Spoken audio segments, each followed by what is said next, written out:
सास बहू में कपट है, कहीं पर प्रेम ही नहीं तो मैं जाकर के क्या करूं? जहां प्रेम नहीं वहां हम संतों का क्या था?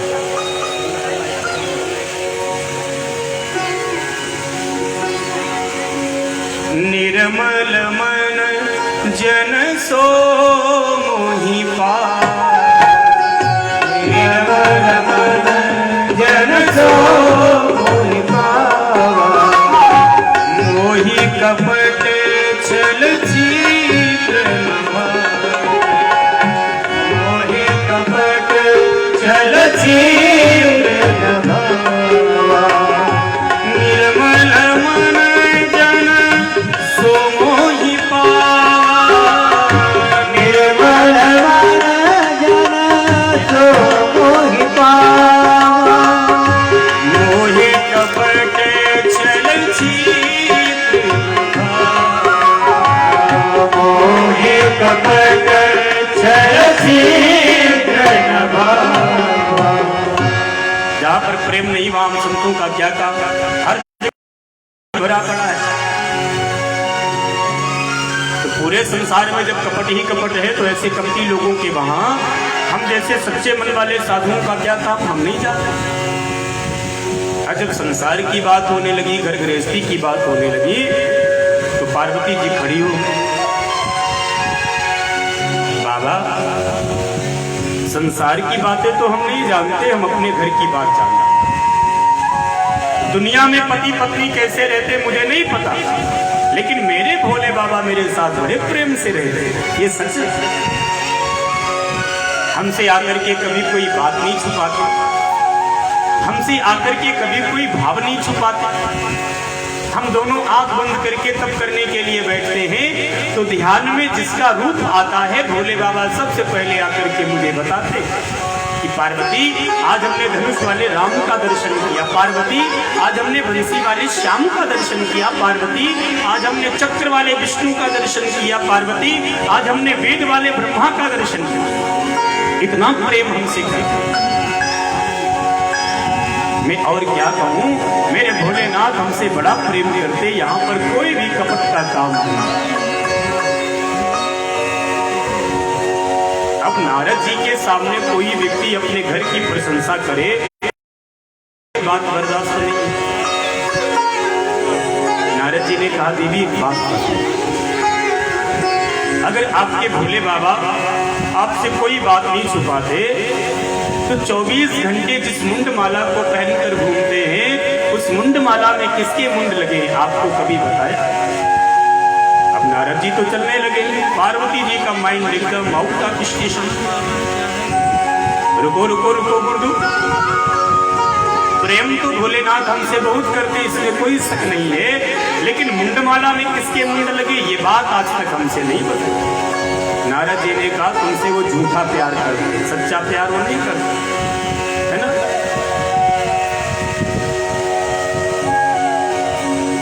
अब पार्वती जी का दिमाग तो बहुत ही ज्यादा खराब हो। नारद जी चलते चलते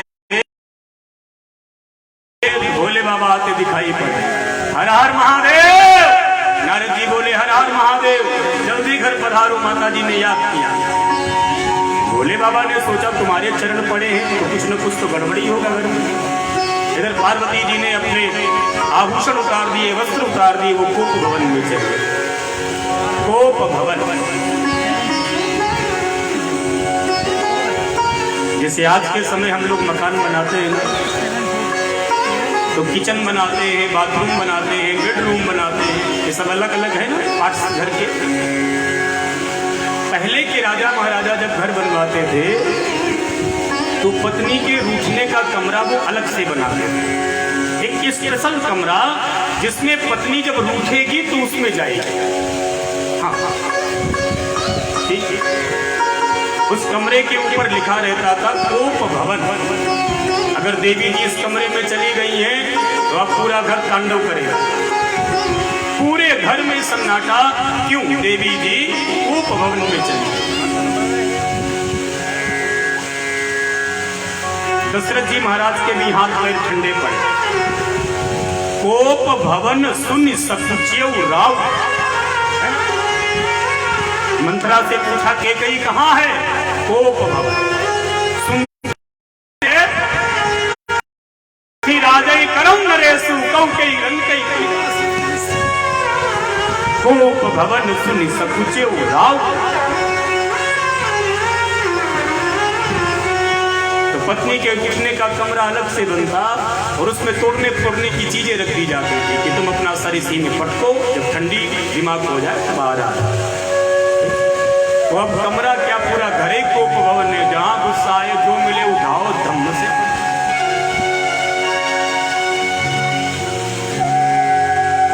पार्वती जी कोप भवन में चली, आकर के भोले बाबा ने देखा, पार्वती से पूछा कि हेतु रानी ईशानी पर सदपान, क्या बात है, तुम इतना उदास क्यों हो, इतना रूठी रूठी क्यों? पार्वती जी ने कहा तुम ऊपर से भी काले हो, अंदर से भी काले, हमसे बात मत करो, बहुत झूठे हो तुम। भोलेनाथ ने कहा मैं ऊपर से काला हूं, ये भगवान की कृपा है, पर मैं मन का काला नहीं हूं, मन का बहुत साफ आदमी हूं। मन का कपटी तो वो होता है जो कोई बात छुपाता है, और मैंने तो आज तक तुमसे कोई बात नहीं छुपाई देवी, फिर तुम मुझे कपटी क्यों कह रही? पार्वती जी ने कहा तुम हमसे प्रेम नहीं कर, तुम्हारी 2 शादी हुई है ना, मैं 2 नंबर वाली पत्नी हूँ, पहले नंबर वाली के साथ ही तुम्हारा दिल चला गया लगता है। भोलेनाथ ने कहा ऐसा कुछ नहीं है, मैं तुमसे बहुत प्रेम करता हूँ। पार्वती जी को समझाया, पर समझ में क्या बात है, मैंने तुमसे आज तक कभी कोई बात नहीं की। अगर तुम हमसे सच्चा प्रेम करते तो दिन रात जो मुंड माला पहनकर घूमते हो, इस मुंड माला में ये किसके मुंड लगे, हमसे कभी क्यों नहीं तुमने शेयर की ये बात? भोले बाबा के नेत्र सजल हो, हाथ जोड़ लिए अपने प्रभु का ध्यान किए। देवी मैंने कई बार सोचा कि मैं तुमसे ये बात शेयर करूं, कभी मुझे मौका ही नहीं।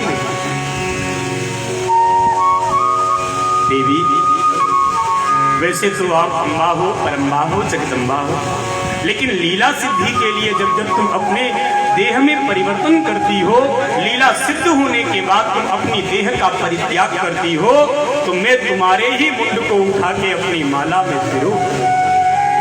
अरे हम तो इतनी मोहब्बत करते हैं तुमसे कि मरने के बाद भी तुमको ढोए ढोए घूमते हैं, और तुम कहती हो हम तुमसे प्यार नहीं करते हैं।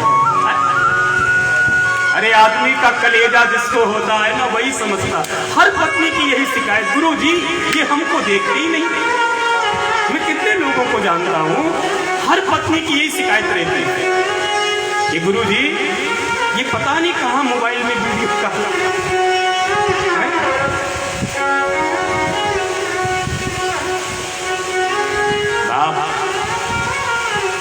पुरुष होना भी बहुत बड़ा एक अपने आप में चैलेंज है, क्योंकि माताएं प्रतिपल परीक्षा लेती। आज का वो समय नहीं कि अब सीता परीक्षा देगी, वो समय गया। अब सीता परीक्षा न देगी, अब राम की परीक्षा का समय है कि तुम कितने दोष नहीं, प्रामाणिकता राम को करने की। राम के चरित्र में तो कोई मार्ग नहीं है, इसीलिए घट घट की परीक्षा होती है। मैं जब कमरे से निकलता हूँ ना अपने, तो मेरा स्वभाव थोड़ा चंचल रहता है, क्योंकि मैं हंसता मुस्कुराता हुआ निकलता हूँ रास्ते में, जो मुझे मिलता है वो नहीं बोलने के मूड में फिर भी मैं उससे बोल देता हूँ, क्योंकि मेरा अपना, मैं 7 दिन तक आया हूँ तो चला जाऊँगा, तो लोगों की याद में रहना चाहिए ना कि गुरु जी अच्छे थे। तो यहाँ कुछ दूसरे वर्ग के भी लोग रहते हैं, तो वो जिस बात को कहते हैं उनका वो ऐसे करके कोई नाम लेते, तो मैं उस नाम को भी तुरंत पलट देता हूँ। वो कुछ कहते मैं उनको नमस्कार करता हूँ। कोप भवन सुन सकुचे, वैसे तो आप अम्बा हो, परम्बा हो, जगदम्बा हो, पर लीला सिद्धि के लिए मैं तुम्हारे मुंड को अपनी माला में फिरूं। पार्वती जी ने कहा मैं इतनी बार मर चुकी हूँ, इतने मुंड मेरे हैं। हाँ हाँ देवी, तुम मेरे जीवन में इतनी बार आई हो, इतनी बार मरी हो, इतनी बार मैंने तुम्हारे मुंड को अपनी माला में फिरोया। पार्वती जी ने कहा इसमें सब मेरे ही मुंड है, तुम्हारा मुंड कहाँ है इसमें? तुम एको बार नहीं मरे, हम इतनी बार मर चुके हैं। भोले बाबा ने कहा मेरा जन्म और मेरी मृत्यु नहीं, मैं जन्म मृत्यु से परे। पार्वती जी ने कहा तब तो तुम महाकपटी महाझूठे आए। भोलेनाथ ने कहा वो कैसे?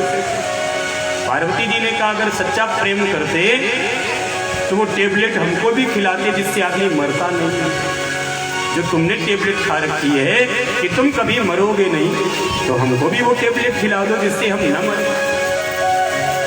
भोलेनाथ ने कहा देवी मैंने एक रस का पान किया, जिस रस का पान करते ही जीव के जीवन का काल चक्र खत्म हो जाए। मैंने अमर कथा का पान किया। कौन सी कथा है ये? अमर कथा।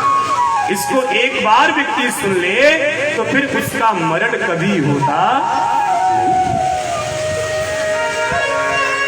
कि नाम बहारू दिवस निसी ध्यान तुम्हार कपाट लोचन निज पद जंत्रित प्राण जाहि केहि बार। लोचन निज पद जंत्रित प्राण जाहि केहि बार। मैंने अद्भुत रस का पान किया है, मैंने अमर कथा। पार्वती जी ने कहा प्रभु ये अमर कथा मुझे भी पिलाइए। कैलाश पर्वत के ऊपर वक्ता बन गए भगवान भोलेनाथ, श्रोता बन गई मां भगवती पार्वती और अमर कथा का रसास्वादन प्रारंभ हो गया। धीरे धीरे कथा का पंचम दिन प्रारंभ की और एक आसन से बैठी मां भगवती पार्वती को निद्रा ने घेर लिया तो सुखदेव जी पीछे अंडे के रूप में प्रादुर्भाव थे। वह माता पार्वती के स्वर में ओम ओम कहकर के कथा का रसपान करते। कथा जैसे विश्राम हुई भोलेनाथ ने जयकारा लगाया, बोलिए श्रीमद् भागवत महापुराण की बिहारी लाल की। पार्वती जी की निद्रा टूटी। प्रभु आगे क्या हुआ? अरे ये कथा तो पूरी हो गई। अरे प्रभु पूरी कैसे हो गई? मैं तो सो गई थी। फिर से कथा कहो। भोलेनाथ ने कहा अगर तुम सो गई थी तो तुम्हारे स्वर में ये ओम ओम कौन कह रहा है? देखा तो पीछे भी तोता बैठा है, वो पार्वती जी के स्वर में ओम ओम कह रहा है। भोलेनाथ ने कहा इसने मेरी कथा सुनी है, इसमें मुझे कोई आपत्ति नहीं, लेकिन कथा बिना विधि के सुनी है, इसमें मुझे आपत्ति है। व्यास पीठ के सामने बैठकर कथा सुनता तो मुझे कोई दिक्कत न होती। इसने व्यास पीठ के पीछे से बैठकर कथा सुनी है, मानो इसने ब्रह्म विद्या की चोरी की है, इसलिए इसका मरना सुनिश्चित है। बहुत से लोग कहते हैं कि पांडाल क्या जाकर करेंगे, यहाँ तक कथा की आवाज आ रही हम सुन लेंगे। नहीं नहीं नहीं, नहीं।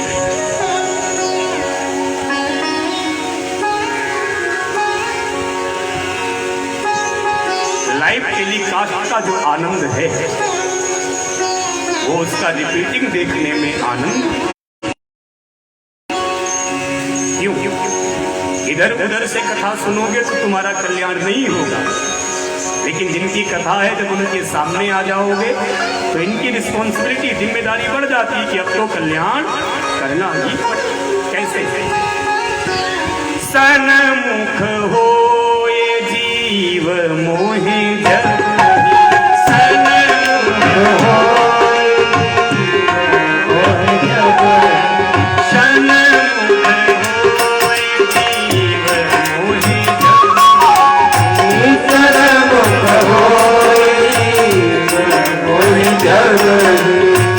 जन्म कोटि अगर ना सही तब जन्म कोटि अगर ना सही तब ना सही तब जन्म कोटि अगर ना सही तब सन्मुख होए जीव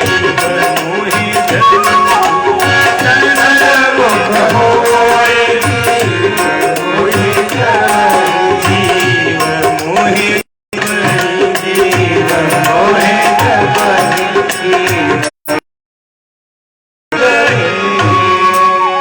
जग सामने नहीं आओगे तब तक तुम्हें कथा का परम पद परम साधना प्राप्त नहीं। भोलेनाथ त्रिशूल लेकर मारने के लिए दौड़े। कैलाश पर्वत से उड़ता हुआ सुख तोता बद्रिकाश्रम की ओर भागा। बद्रिकाश्रम में रहते महर्षि वेदव्यास, उनकी पत्नी विट्टा देवी 16 श्रृंगार करके बैठी। उनको उबासी आई, उनका मुख खुला।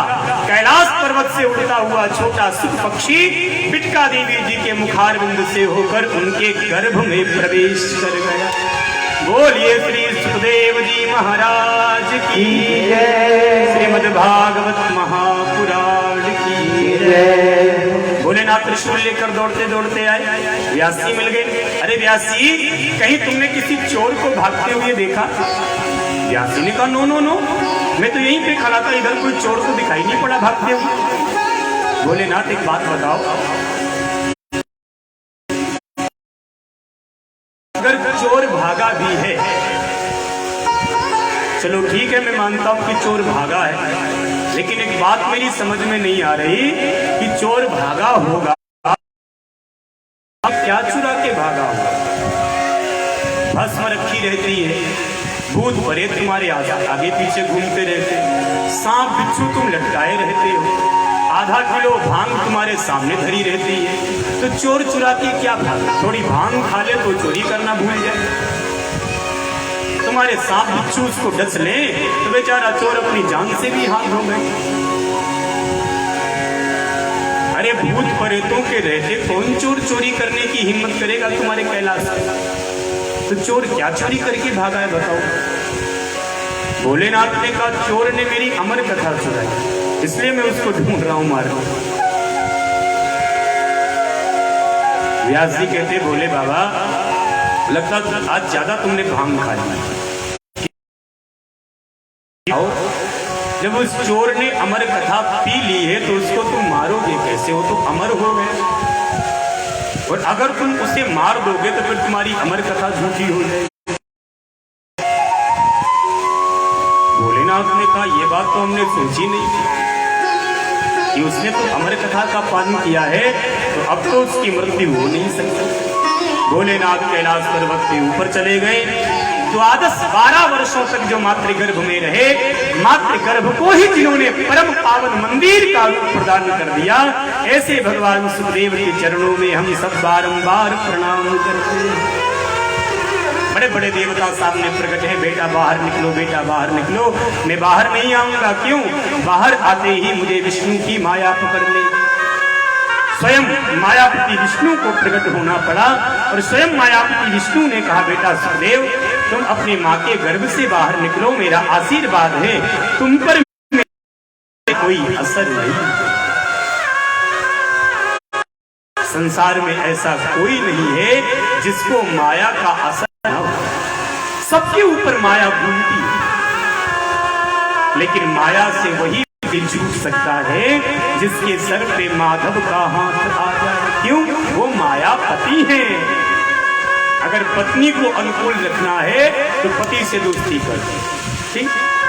पति अगर तुम्हारा दोस्त है तो पत्नी तुम्हारे अनुकूल रहेगी हमेशा। जैसे आपके घर में कोई फंक्शन हो और आप मैडम को बुलाओ, तो मैडम ढोल बजाएंगी, गाएंगी, पर बार बार घड़ी देखेंगी। क्यों? क्योंकि बाबूजी का समय हो रहा है ऑफिस से आने का। और ढोल भी बजाती हैं, गाती भी है, पर पूरा दिमाग घर में रखा रहता कि वो आ रहे होंगे, चिल्लाएंगे। और अगर दोनों लोगों को तुमने बुलाया है,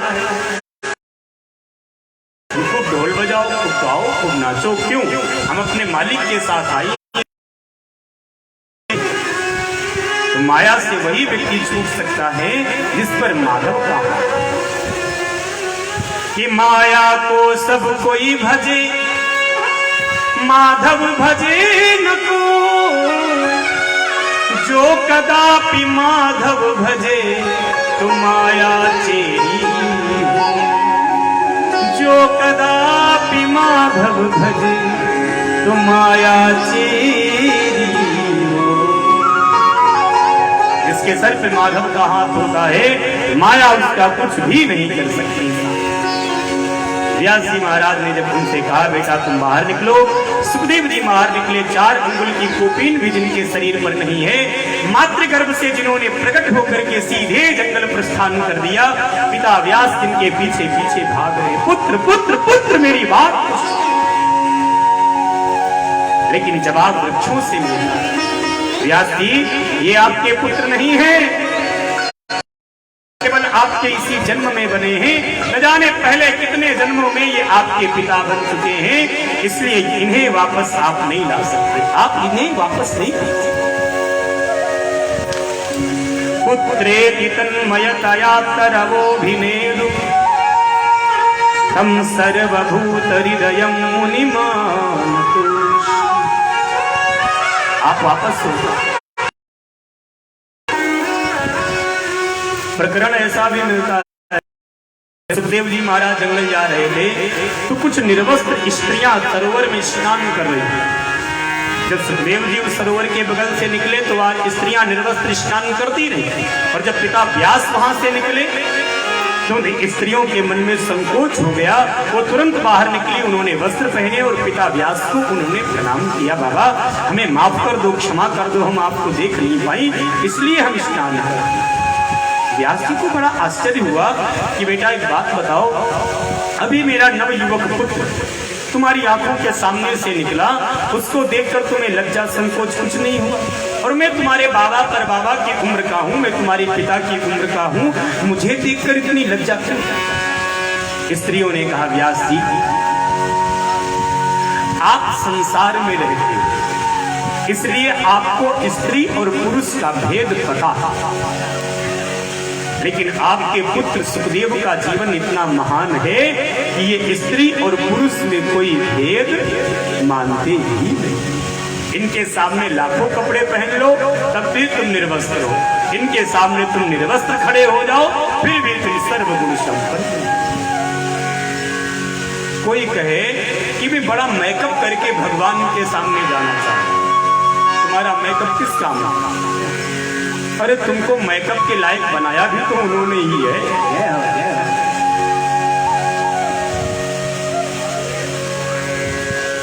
सुखदेव जी महाराज को व्यास जी वापस नहीं कर सकते, वो समझ गए ये मेरा पुत्र बड़ा ही समाधि है। अजंतमनुपेतमपे कृत्यम द्वैपायनो विरह कातर आजुहा पुत्रेति तन्मयतया तरवोभिनेदु तं सर्वभूतहृदयं मुनिमानतु। करके निर्गुण ब्रह्म की समाधि में बैठ गए, पुत्र शोक में खिन्न बना बैठे। महर्षि वेदव्यास जी महाराज, नारद जी महाराज ने उन्हें 4 मंत्रों की भागवत पढ़ा। 4 मंत्रों से 18,000 उन्होंने मंत्र तैयार किए, पर समस्या ये उदित हुई कि पहला भागवत का अधिकारी को भागवत कथा पहले सबसे पहले किसे दान में दी जाए, भागवत संहिता सबसे पहले किसको सुनाई जाए, भागवत संहिता सबसे पहले किसको पढ़ाई जाए। आकाशवाणी हुई वो कोई दूसरा नहीं व्यास जी, वो तुम्हारा पुत्र सुखदेव ही है, लेकिन वो तो निर्गुण ब्रह्म की समाधि में बैठा है, जब तक वो मेरे पास ना आए तब तक मैं उसे भागवत संहिता कैसे दान करूं। व्यास जी महाराज ने अपने नन्हे नन्हे शिष्यों को बुलाया और उन्हें भागवत के मंत्र रटाया और कहा बेटा जहां पर मेरा पुत्र सुखदेव निर्गुण ब्रह्म की समाधि में बैठा है वहीं पर जाकर तुम भागवत के श्लोकों को गाओ, शायद कोई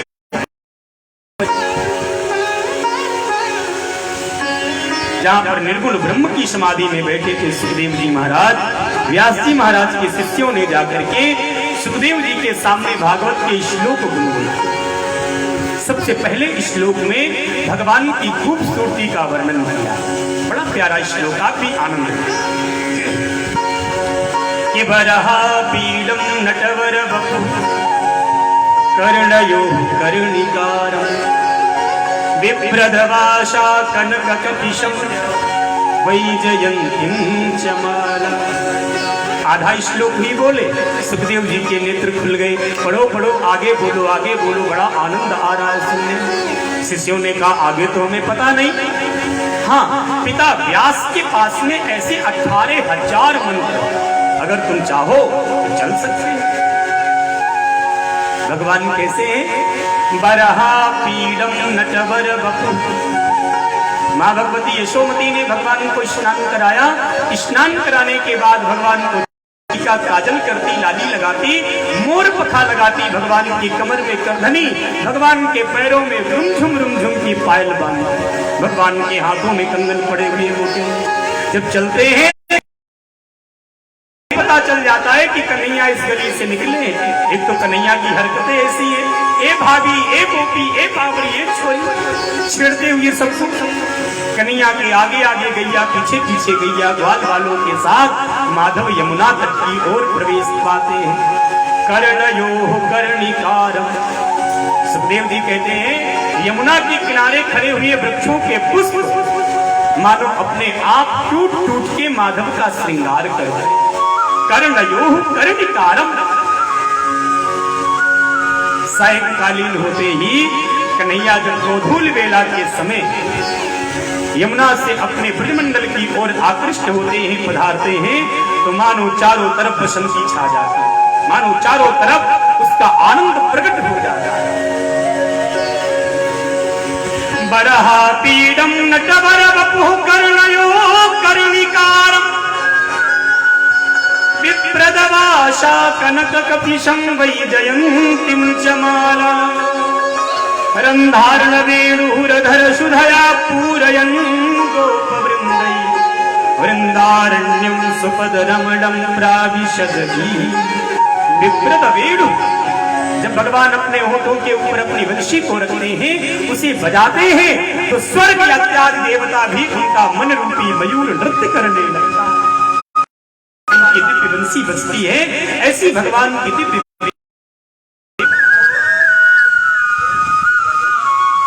वृंदारण्यम सुपद रमणम प्राविशदधि। सायंकालीन के समय भगवान जब गैयों के पीछे पीछे अपने घर की ओर निकलते हैं, तो गाय के खुरों से उड़ने वाली धूल भगवान के चेहरे पे चिपकती है, तो देखने में लगता है देवताओं ने श्वेत रंग के मोती माधव के चेहरे पे चिपका दिया। वृंदारण्यम सुपद रमणम प्राविशदधि कीर्ति, बंसी बजती है, मानो कोने कोने से की आवाज आने लगती है, कन्हैया कन्हैया। एक बार आप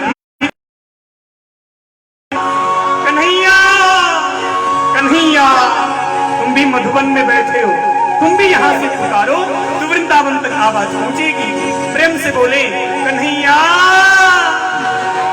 कन्हैया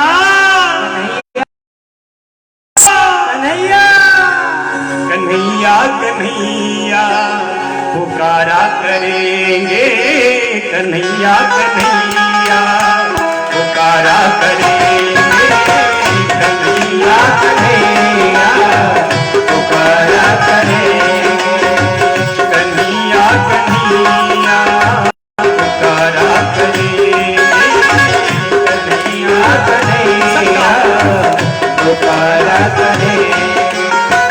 लताओं में ब्रिज की पुकारा करेंगे, लताओं में ब्रिज की पुकारा करेंगे, कन्हैया कन्हैया, पुकारा करेंगे कन्हैया कन्हैया, पुकारा करेंगे।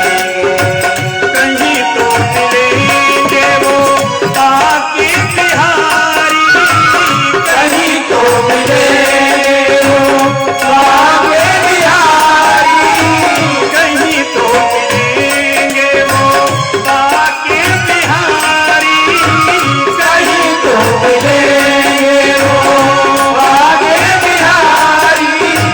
उन्हीं के चरण चित लगाया करें, उन्हीं के चरण लगाया करेंगे, बना करके हृदय में हम प्रेम मंदिर, बना करके हृदय में हम मंदिर, बना करके हृदय में हम प्रेम मंदिर, बना करके हृदय में हम प्रेम मंदिर। वहीं उनको झूला झुलाया करेंगे, झुलाया करेंगे, कन्हैया पुकारा करेंगे, लताओं में ऋषि गुजारा करेंगे, कन्हैया कन्हैया पुकारा करेंगे, लताओं में ऋषि गुजारा करेंगे, कन्हैया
बाके बिहारी।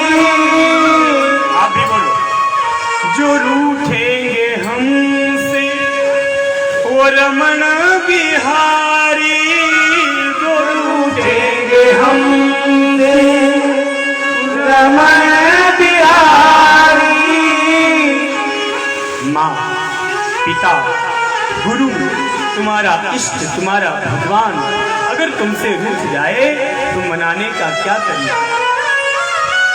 जो रूठेंगे हमसे वो बाके बिहारी, जो रूठेंगे हमसे वो बाके बिहारी। उन्हीं के चरण पड़ मनाया करेंगे, उन्हीं के चरण पर मनाया करेंगे।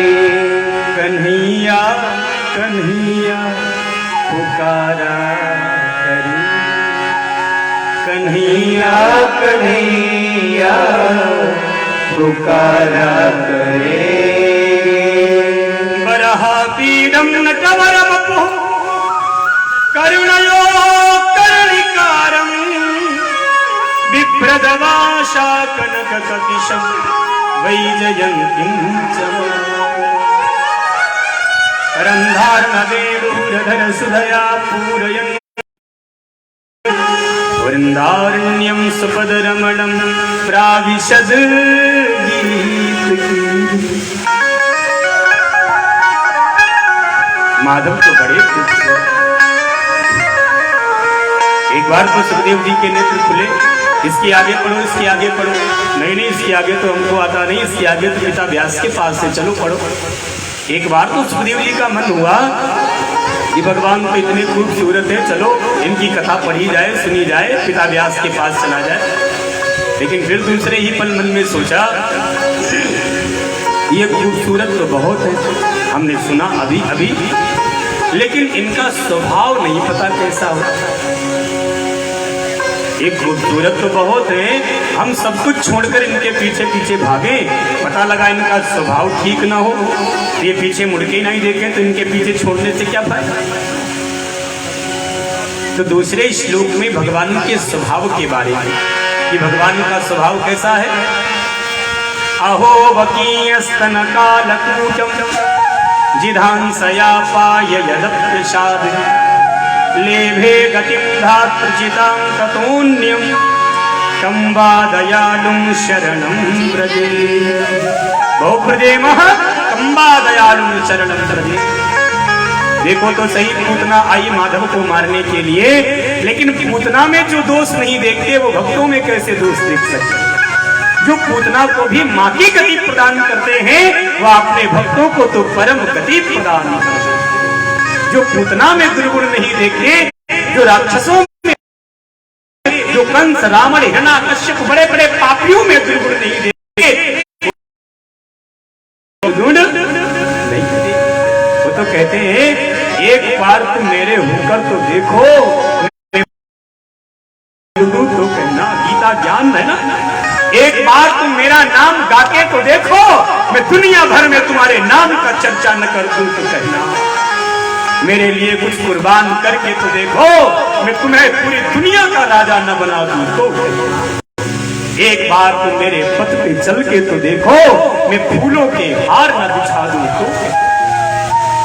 एक बार मेरे लिए जो आंसू बहा कर तो देखो, मैं दुनिया तुम्हारे कदमों में न गिरा दूं तो। बिल्कुल सच है।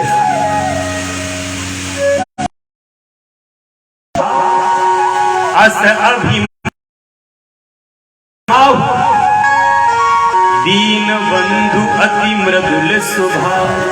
भगवान का नेचर कितना है, वो किसी में दोष देखते ही नहीं, जो उनके पास आ जाता है भगवान उसी के हो जाए। सुखदेव जी महाराज दौड़े दौड़े पिता व्यास के पास में आए, पिताजी मुझे भागवतामृत का पान कराइए, पिताजी मुझे दिव्य भागवतामृत का पान कराइए।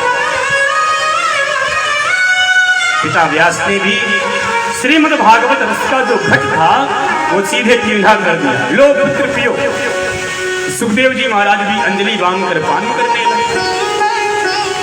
लेकिन कोई कितना ही बुद्धिमान पुरुष अंजलि बांधकर जल पान करे, लेकिन 2-4 बूंद तो उसके हाथ से छिटक ही जाता है ना।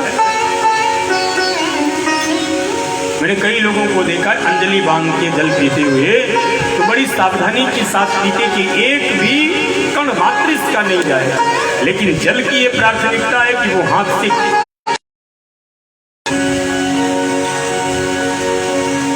2-4 बूंद उनके हाथ से जो गिर गया वह अन्यत्र ऋषियों ने पान कर लिया, तो वो भी सुखदेव के साथ में सिद्ध कोटि में चले। पिता व्यास से भागवत पढ़ने के बाद सुखदेव जी महाराज निर्गुण ब्रह्म की समाधि में जाकर राजऋषि परीक्षित को सप्ताह मृत्यु का श्राप लगा। जब कोई भी परीक्षित की मुक्ति का उपाय नहीं ढूंढ पाया, तब निर्गुण ब्रह्म की समाधि को छोड़कर श्री सुखदेव भगवान ऐसा आए कि परीक्षित के लिए 7वें दिन वैकुंठ से विमान होकर के आए। ऋषियों ने पूछा, ये परीक्षित कौन है? परीक्षित किसके पुत्र हैं? इन्हें 7 दिन में मरने का श्राप क्यों? आप कृपा करके इस कथा का वाचन करें। तो सुखदेव जी महाराज, सूत जी महाराज कहते हैं कि कौरव और पांडवों का युद्ध चल रहा है। महाभारत की कथा से उदित होती है श्रीमद्भागवत। यस्यां वै श्रूयमाणानां कृष्णे परम पुरुषे भक्ति उत्पद्यते पुंसां शोकमोह भयापः हरेर्गुणाक्षिप्तमतिर्भगवान् बादरायणिः अभ्यगान महदाख्यानां नित्यं विष्णु जनप्रियः। कौरव और पांडवों का युद्ध चल रहा है। सभी कौरव मारे गए, केवल एक बचा है दुर्योधन, जिसकी जंघा को भीमसेन ने अपनी गदा से तोड़ा। अपनी मृत्यु के एक एक पल को गिन रहा है कि कब मेरी मौत हो जाए, कौन जाने का। ऐसी स्थिति में द्रोणाचार्य का पुत्र अश्वत्थामा प्रकट हुआ। मित्रवर, ये तुम्हारी दुर्गति किसने? मित्र के दुख रज मेघ समान।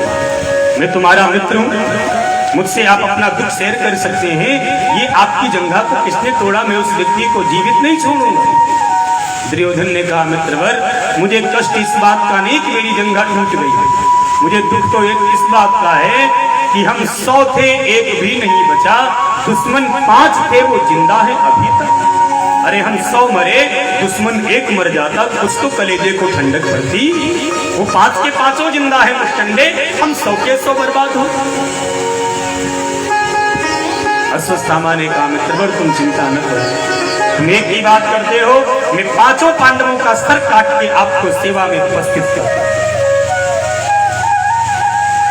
अगर रात्रि के अर्धपहर में अश्वत्थामा द्रौपदी के 5 पुत्रों को मारने के लिए निकलता। काकुल लोकन न्याय से श्रीमद् भगवत गीता कहती है, काकुल लोकन न्याय से कर्म करना तो मानव का धर्म है, पर फल देना ये माधव के हाथ में। तुम कर्म करो, फल की चिंता तुम्हें करने की आवश्यकता। तुमने कांटे बोए हैं तो तुम कांटे ही काटो, तुमने फल बोए हैं तो तुम फल ही पाओ। काकुल लोकन न्याय, तुम्हारे सोचने से किसी का कुछ बिगड़ने वाला नहीं है। तुम्हारे सोचने से किसी को दुख मिलने वाला, हाँ, सोच के तुम अपनी बुद्धि और खराब कर सकते हो। किसी को गाली देने से उसको गाली तो नहीं छिड़की ना, हाँ, तुम्हारा मुख जरूर गंदा हो गया थोड़ी देर। काकुल लोकन न्याय, तुम्हारे अच्छे बुरा करने से किसी के साथ कुछ नहीं। जैसे कौवा है तो कौवे को दिन में दिखाई पड़ता है, रात में नहीं। ठीक। और एक पक्षी है जिसका नाम चिमगोदड़ है, एक, हाँ, वो लटकता है। आप देखिए, वो दिन में लटके लटके मिलेंगे आपको उसी जगह, और रात में उड़ते हुए आपको। क्यों? उनको दिन में नहीं दिखाई पड़ता, उनको रात में दिखाई पड़ता। उनके रूप रात में चालू होते। तो चिमगोदड़ कहता है, जब वो भजन करता है तो चिमगोदड़ भगवान से कहता है, प्रभु संसार में अंधकार ही अंधकार, मतलब रात ही रात रखो, दिन होने ही मत। फिर जब कौवा भजन करता है तो कौवा कहता है, प्रभु नहीं नहीं नहीं नहीं, ऐसा करो कि तुम रात काट दो, दिन ही दिन करो, क्योंकि हमको रात। तो चिमगोदड़ कहता है रात ही रात करो, कौवा कहता है दिन ही दिन करो। तो इनके क्या कहने से दिन रात में कोई परिवर्तन होगा? नहीं नहीं नहीं। काकुल्लू कन्याय से अश्वत्थामा चल तो दिया, पर उसे ये नहीं पता कि वो क्या करने जा रहा है।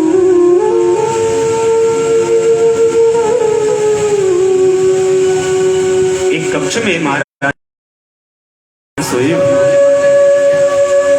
उसने सोते हुए 5 पुत्रों को 5 पांडव समझा, 5ओं का सर काट के उसके झोले में भरा और निकल जाकर के दुर्योधन को दिखाया। मित्रवर जय हो जय हो, क्या बात है, तुम 1-2 की बात कर रहे थे, मैं 5 पांडवों का सर काट के लाया। पहला सर मैं किसका दिखाऊं? दुर्योधन ने कहा, पहला सर मुझे भीमसेन का दिखाओ, जिससे मेरी जंग आपको।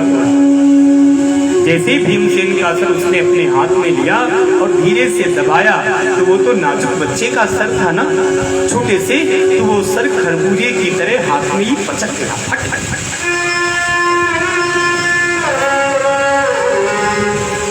दुर्योधन समझ गया कि ये भीम का सर है। मैं गदा युद्ध किया हूं भीम के सिर, मुझे पता है भीमसेन का सर कितना बड़ा। जब बचे हुए 4 सरों को उसने प्रकाश में देखा तो वह क्रूही की भांति रुदन करने लगा, रोने लगा। डाला ये तुमने क्या? ये पांडव नहीं है, ये पांडव पुत्र। इन्होंने किसी का क्या किया? ये तो अभी नादान है, अभी अभी इन्हें जीवन मिला, अभी अभी मृत्यु ठीक नहीं किया, इन्हें मार। यदा मृधे कौरव सृंजयाना वीरे स्वथो वीरगतिं गतेश मृगोदरा विद्ध गदा विमल भगनो रुदंडे धृतराष्ट्र पुत्र। मित्रवर ये पांडु पुत्र है, इन्हें मार करके तुम्हें क्या? गुरुही की बात खत्म करते करते तो दुर्योधन वहीं पर धड़ाम से गिर पड़ा। जरा सुप्रभात में जब देवी द्रौपदी के नेत्र खुले, जब उसने अपने नादान बालकों के सर कटे हुए देखा, तो वह गुरुही की बात रुदन करते। जिस माँ के 5 बच्चों का सर काट दिया जाए उसकी आंखों के सामने, उस माँ का हृदय कितना विशाल। लाखों नर नारी एकत्रित हो गए, वह देवी द्रौपदी के करुण क्रंदन को देख करके साथ में रोने। यह अश्वत्थामा ने क्या कर डाला? एक गुरु द्रोणाचार्य के चरित्र पे कलंक पैदा हुआ है, इसे जीवित मत छोड़ो अर्जुन। ये अश्वत्थामा गलत काम किया है, गलत काम किया।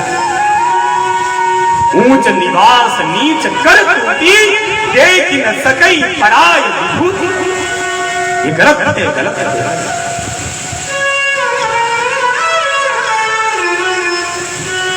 कि माता शिशूनां निधनं सुतानां निशम्य घोरं परितप्यमाना तदारुआस्वावकुला कुलाक्षी जन्नाह किरीटम्। हे प्रभु, मेरे नादान पुत्रों ने किसी का क्या बिगाड़ा? इन्होंने तो अभी अभी जन्म लिया। अश्वत्थामा ने इनका सर काटा। अर्जुन की आंखों से रक्त बहे।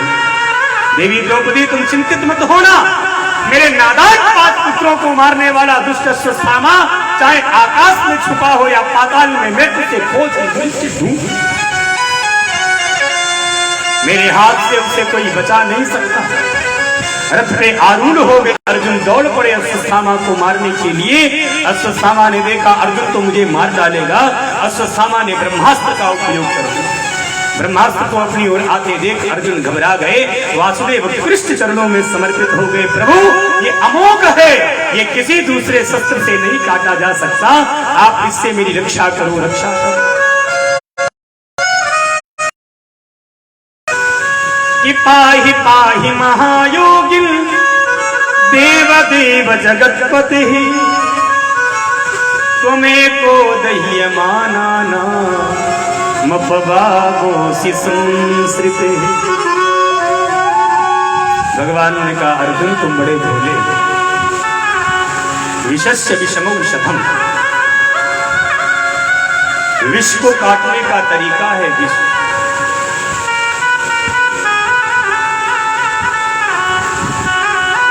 जैसे किसी व्यक्ति को सांप काट ले तो प्राचीन परंपरा में गांव में डॉक्टर्स या हॉस्पिटल्स इतनी ज्यादा सुविधा न होती थी, तो अगर किसी व्यक्ति को सांप काट ले रात में, अच्छा लोग करते थे कि इनको सांप ने काटा है कि चूहे ने काटा। तो कोई गांव का था, वो सांप ने काटा है, उसको नीम खिलाओ। अब नीम तो ऐसे आदमी खा नहीं सकता। कोई व्यक्ति कहे चलो साबुत करेला खा के दिखाओ। अब कोई बहुत ही ज्यादा शुगर पेशेंट हो तो गड़क जाए, अलग बात है, पर बाप हमको तो करेले की सब्जी से भी डर लगता है। मेरे से तो अगर नीम उसे मीठी मीठी लगे तो उसको सांप ने काटा, और अगर नीम उसे कड़ू कड़ू लगे तो मानो उसको चूहे ने काटा, उसको सांप ने नहीं। विशेष अब मत कर लेना ये कहीं ठीक, जब किसी को सांप काट ले उसको नीम कैसा तो बड़ी देर हो सकती है। पुराने वैद्यों का ये तरीका है अपना अपना। विशेष विषमो विषधम, जैसे लोहे को सकता है, कांटे को कांटे से ही निकाला जा सकता है, उसी प्रकार ब्रह्मास्त्र को शांत करने का तरीका भी दूसरा ब्रह्मास्त्र है। अर्जुन तुम भी अपने ब्रह्मास्त्र का उपयोग। दोनों ब्रह्मास्त्र शांत होकर के गिर पड़े। अर्जुन के ब्रह्म अपने रथ के पृष्ठभाग में डाल दिया, लेकर के दौड़ के भरी सभा में अश्वत्थामा को खड़ा कर दिया। देवी द्रौपदी, मेरे निरपराध 5 बालकों को मारने वाला ये अश्वत्थामा तुम्हारे सामने खड़ा, इसने मेरे 5 पुत्रों को मारा है, तो इसको भी मैं 5 बार मारूंगा, लेकिन ये मरेगा तो एक बार तुम बताओ मैं इसे कैसे मारूं? इसके टुकड़े टुकड़े करके मैं शेर के सामने डाल दूं, या इसे जलती हुई अग्नि में फेंक दूं, या इसे गड्ढा खोद के उसे दफना दूं, या इसे उफनते हुए समुद्र में पर्वत से मैं फेंक, तुम बताओ मैं इसका वध कैसे करूं? लाखों लोग देख रहे अश्वत्थामा को, रे दुष्ट, ये नरबलि करते हुए तुझे शर्म नहीं आई? क्या अपने पिता के नाम को तू भूल गया? द्रोणाचार्य को, द्रोणाचार्य जी तो इतने परोपकारी संत थे, उसका पुत्र होकर तू ऐसा गलत काम करता? ऊंच निवास नीच, तुम अगर कुछ गंदा करना चाहते हो तो गलत काम करने से पहले यह सोच लो कि तुम्हारे सर पे कितने लोगों का नाम रखा है। गलत तुम करोगे पर दुनिया तुम्हारे खानदान को परेशान करेगी। ठीक ठीक, घर का एक आदमी उग्रवादी आतंकवादी बनता है, वो तो निकल गया घर छोड़ के। अब पुलिस वाले जो लोग किसी काम के नहीं, उनको हथकड़ी क्यों? तुमने अपने पेट से उस आतंकवादी को पैदा क्यों किया?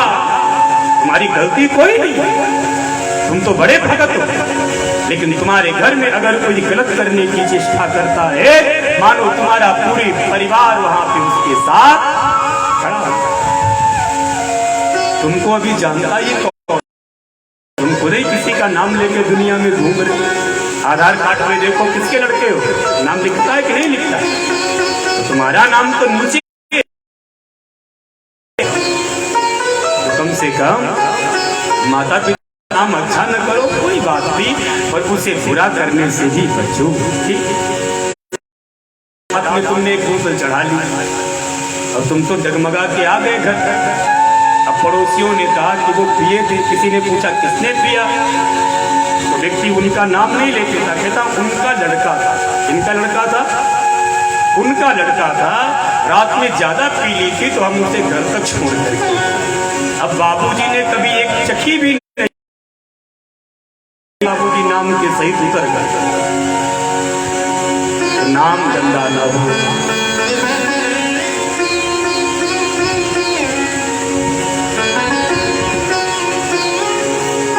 द्रौपदी ने जब अश्वत्थामा को बंधे हुए देखा तो उसके मन में मातृभाव प्रकट हुआ। वह दौड़ करके गई, अश्वत्थामा के चरणों में प्रणाम करने लगी, उसे बंधनों से मुक्त करने। इन्हें आप क्यों पकड़ के लाए? आप इन्हें छोड़ दो, ये गुरुपुत्र हैं, इन्हें मारो मत, इन्हें, ये ब्राह्मण हैं, इन्हें मारो मत, इन्हें मारो मत। मुच्यता मुच्यतामेश ब्राह्मणो नितराम गुरु। ये ब्राह्मण के ब्राह्मण पुत्र, इन्हें मत मारो। मेरे 5 पुत्र मरे हैं, मेरे 5 पति तो जिंदा हैं, पर द्रोणाचार्य की विधवा माता गौतमी का तो इकलौता सहारा ये है, अगर इसे भी तुम लोग मार दोगे तो उसकी मां क्या करेगी? द्रोणाचार्य जी महाराज ने जो विद्या अपने पुत्रों को नहीं पढ़ाई, वह आप पांडवों को विद्या प्रदान की कि आप उनके परोपकारों को आप उन्हें मत मारो। मुच्यता मुच्यता मीश, आप इन्हें मत मारो।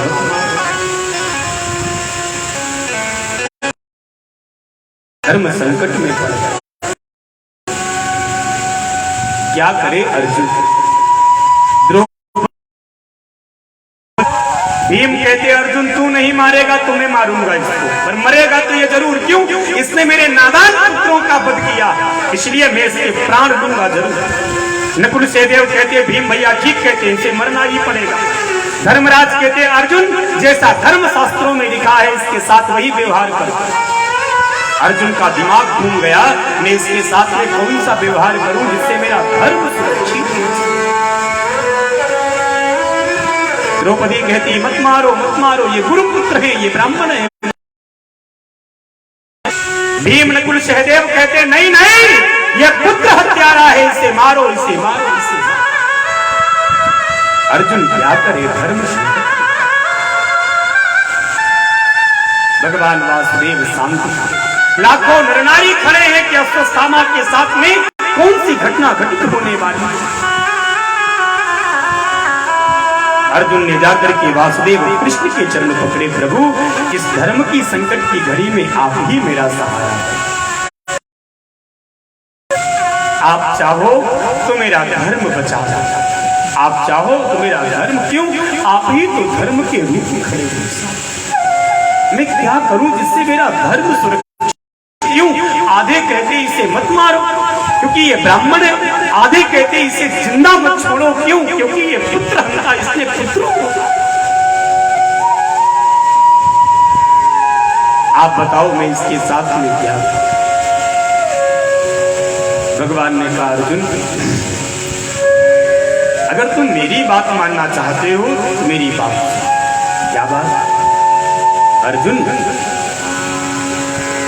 ये ब्राह्मण है, इसे मत मारो। ठीक नहीं मारता मैं, आपने कह दिया कैंसिल मारना, मैं नहीं मारूंगा, चलो आगे बढ़ो। ये बालकों का हत्यारा है, इसे छोड़ो भी मत। अब अर्जुन अपना सर खुजाने लगा कि तुम बोल क्या रहे हो? टेढ़े सरकार, कभी तो सीधी बात करो, हमेशा टेढ़ी मेढ़ी बात हमेशा।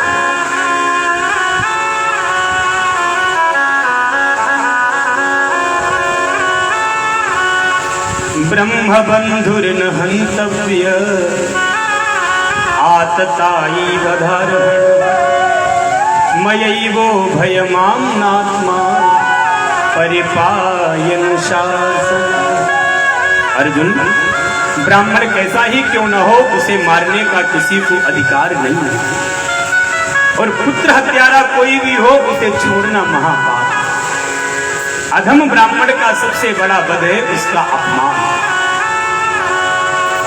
अर्जुन समझ गए हल्की हल्की बातों में क्या कहना चाहते हैं।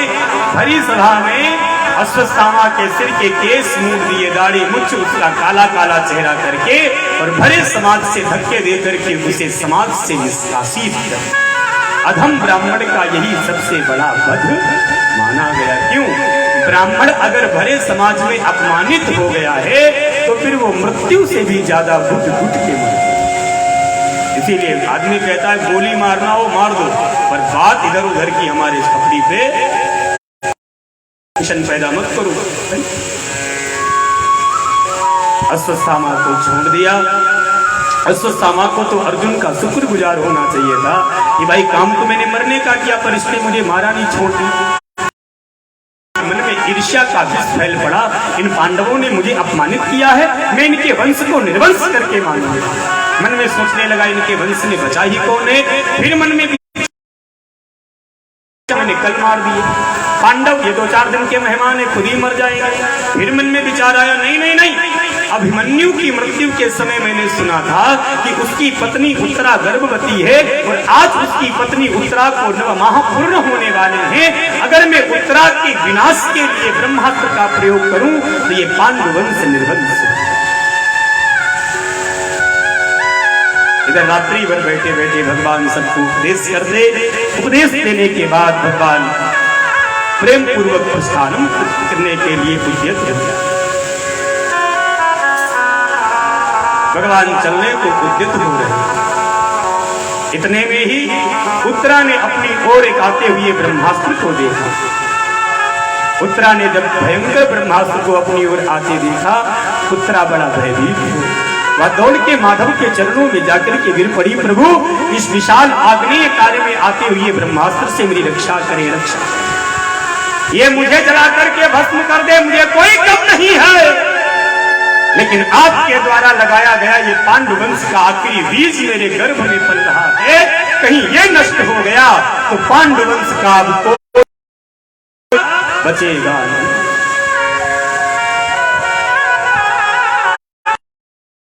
महायोगिन देव देव जगत्पति नान्यम तद भयम पश्ये यत्र मृत्यु परस्पर अभिद्रवति मामीशां सरसप्तो यशो विभु कामां दहतु मां नाथ मामे गर्भो निपात। मेरे गर्भ में बड़ी अग्नि ज्वाला प्रकट हो रही, मुझे बचाओ बचाओ।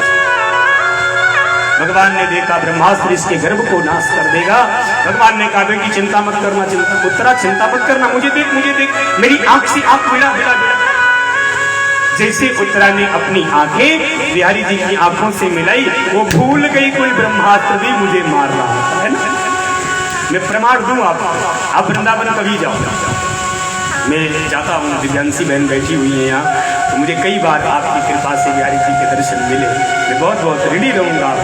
और आज भी जब भी ये कभी जाती है तो सबसे पहले मुझे टेलीफोन पहुँचता है कि व्यास जी हम लोग गुरुवार को प्रस्थान करेंगे, आपको आना है तो बुधवार को आपका रूम खाली है। जैसी स्थिति भगवान की होती मैं पहुँच जाता और बहाने से दर्शन मुझे मिल जाता।